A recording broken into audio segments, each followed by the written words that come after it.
According to Israel's Channel 13, UN investigators have confirmed what Netanyahu had long insisted. Iran was openly violating the JCPOA nuclear deal and running a clandestine nuclear program.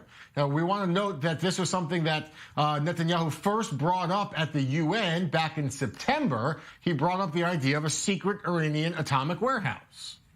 You see, like the atomic archive, it's another innocent-looking compound. Now, for those of you at home using Google Earth, this no longer secret atomic warehouse is on Mar Alley, Mar Street. You have the coordinates. You can try to get there. And for those of you who try to get there, it's 100 meters from the Kalishoi, the rug cleaning operation. By the way, I hear they do a fantastic job cleaning rugs there. But by now, they may be radioactive rugs. People chuckled back then, ambassadors, diplomats, but it does seem Netanyahu was right, that the United Nations nuclear inspectors found traces of radioactive material at that very building. Iran has denied that that warehouse was a nuclear facility or served any secret purpose at all. But again, reportedly, the IAEA finding radioactive materials there. With me now in studio, Emily Landau, Senior Research Fellow with INSS. So it does seem that this is evidence, right? That Iran was openly violating the nuclear deal. Why else would rugs in a warehouse possibly have radioactive material?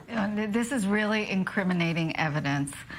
First of all, it's good news to learn that the IAEA actually visited the warehouse several times. Because of Netanyahu's public insistence that they do that. It took them a while, and it wasn't clear that they would find traces after so much time, because obviously the Iranians were not sitting idly by and probably were trying to clean up the warehouse.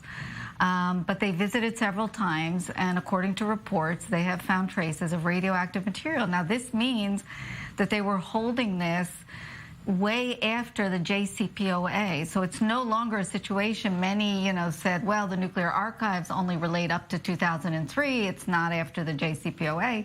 This is after the JCPOA, and it's a violation of the NPT. It's not the only recent evidence that has emerged indicating Iran has been for years violating the deal. We spoke before that Iran, a few days ago, threatened to reopen a very powerful, the Arak nuclear enrichment site.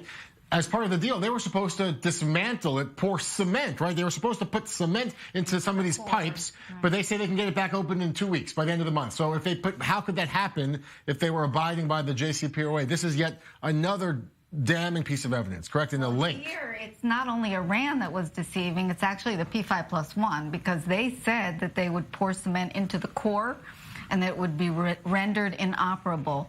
And in the end, they only poured it into the surrounding pipings. And then we learned later that Iran admitted that they just didn't say that they had already purchased additional piping and they can switch it. And so it's really a sham.